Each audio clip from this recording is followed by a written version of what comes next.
Roberts family. Pastor G here along with Megan Hoose, special co-host, and today is April 25th, and today is a special day for the Roberts community, in particular staff and faculty. We are having a time of fasting and prayer, and just a time to lift up the needs of the campus, our hopes and desires, as well as praying for some of the stuff going on in the world.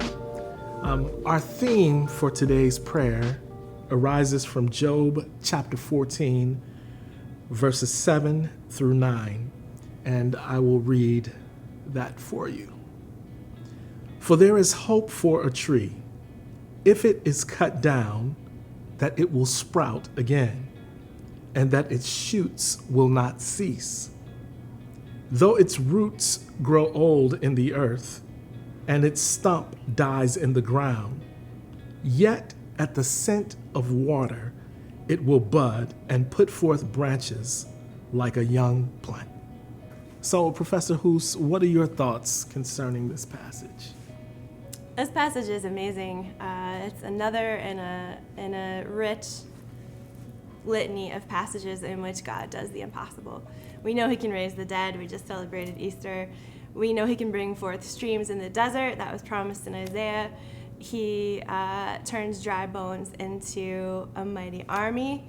And so even a dead stump, and there are many around the neighborhoods around here, you still see trees falling down. Even to think of fresh water coming out of that stump, and before, not water coming out of that stump, no, shoots coming out of that stump, even at the scent of rain. And so as we look for where God is, we want to be sensitized to the scent of rain, which is his presence.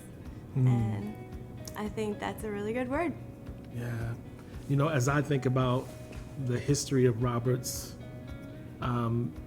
it seems to the life around Roberts, the Roberts community has seemed to always find its center in prayer. Yes. Like Aura.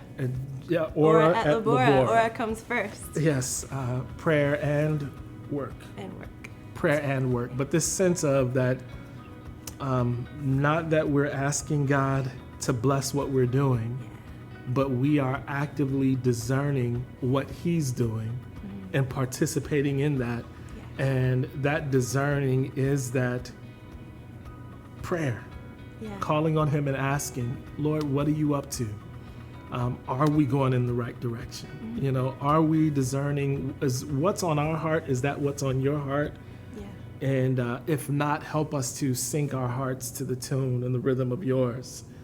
As I think about that passage, the phrase that sticks out to me is at the scent of water, you know, it will bud again, that new life will spring up. And to me, that just speaks about hope. Yeah. You know, being able to sniff, if you will, there is water, there's life.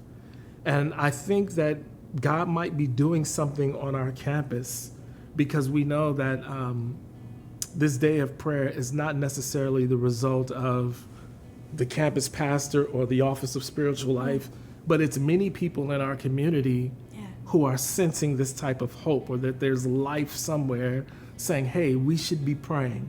God's doing something, or we should make sure that we're on the same page. And we have a unique opportunity during this prayer just to really smell what God is up to. Yeah.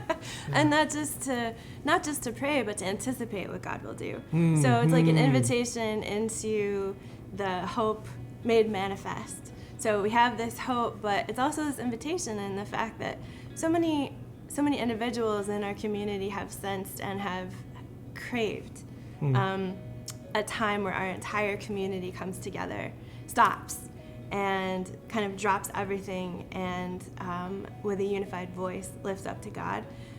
I feel like that will bring the rain, and that's the hope, that's the promise. The scent of water isn't the water, or maybe it's a proto water, blah blah blah. But the scent of water is the hope. The actual rain is yet to come. So is God preparing us for a downpour? I hope so. We need I hope one, so. right? Yeah. We need always. one. I think I'm reminded of at the beginning of the year, that the worship team,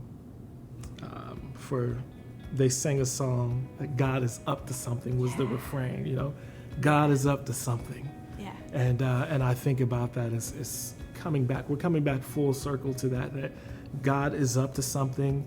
And I think this is a good time for us who may be feeling weary, tired, just to discern again, and to just even bring that weariness and tiredness before the Lord, and just to sense and say, you know what, God is up to something, and even to pray for him to do it again. Yeah. And watch him work in that.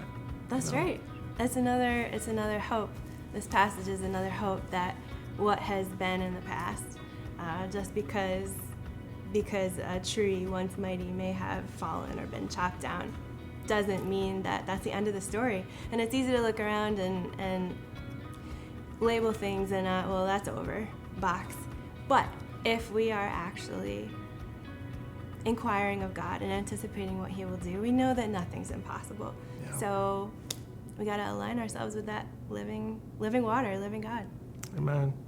So I would love to extend this invitation to you who are part of the Roberts family, no matter where you are or at what time you're seeing this video, to pause. I encourage you to pause, take a few minutes and pray for the Roberts community, that we are discerning what God is up to, not only on this campus, but in the world, because God is at work, not only here, but in other places. And so pray for the Roberts family, pray for the direction of our leadership, pray for our faculty, our staff who have been so faithfully serving, and even pray for our students, that they would find new strength and new energy. And we thank you. And any final words? I think it's super important to leverage that we are a community, to take this time to lift our voices as one. God can mess with the time. If you're not there at 11, if you're on the eastern seaboard or something like that, join your voices, and we'll together collectively raise them as one to our God. Amen. God bless.